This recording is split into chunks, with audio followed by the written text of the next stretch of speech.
Man, that sounds like a really cool product. We're obviously very interested in what's going on the field, gloves, bats, cleats, and all that. But this clearly is a new tool for pros. So I'm excited to see what it can do for younger players. Do you see more access to younger players, and maybe how can they benefit from this maybe earlier in their careers?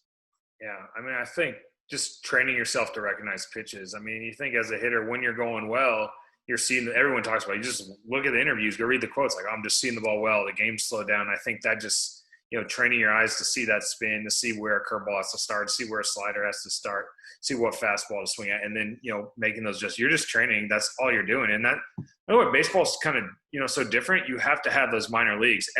Guys. It takes 1,000 at bats in the minor leagues. There's rarely anyone that goes. Like, you just need those games. You need to play in high school. You need lots of games. You just need reps. And it's hard to replicate that. And that's where I could see this. A minor leaguer gets 500 at bats and he does another 500. That might be double the amount, of reps that he gets for one season. It could really speed up development. You're doing that with a high school kid or college kid getting, to the next level.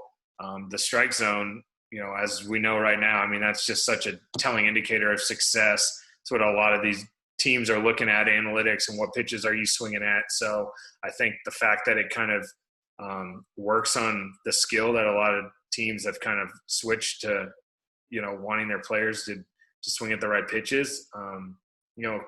A decade plus ago, it kind of used to have been, hey, don't take a strike, don't get called out. And I think it's kind of changing that now we're seeing, like, the guys that are swinging at the right pitches, they're selective. That doesn't mean swinging anything close, like, you're kind of taught in Little League.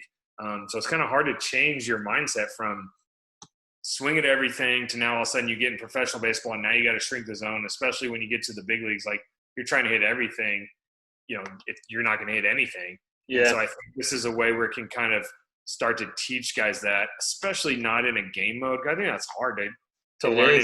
You need to find a way to practice the strike zone. And, I talk to guys and I did it. This guy, how it got taught to me, you have to do it like before there was Win Reality, you have to do it in the batting cage. You can't swing at everything in the batting cage and then swing at everything in BP and then out of the game all of a sudden become like a guy who's good at the strike zone. Like, you have to practice it. By the time you get in the game, now you're just competing. Now you're just playing. That's where I think this is like, you take the result out of it, and here it is. Like, we want you to do your best you can. You learn, okay, you made a mistake. That's good. We're going to keep learning. We'll keep doing that. We'll keep getting better, reps. And then the game comes, and now you're not thinking, okay, I got to control the strike zone. You're just thinking, I'm going to hit. I'm going to get a good pitch to hit, and I'm going to hit it. And now you're out of your own way. You're just reacting. But you've already trained yourself. Obviously you're doing the cage work, but using, Win Reality in the VR as well.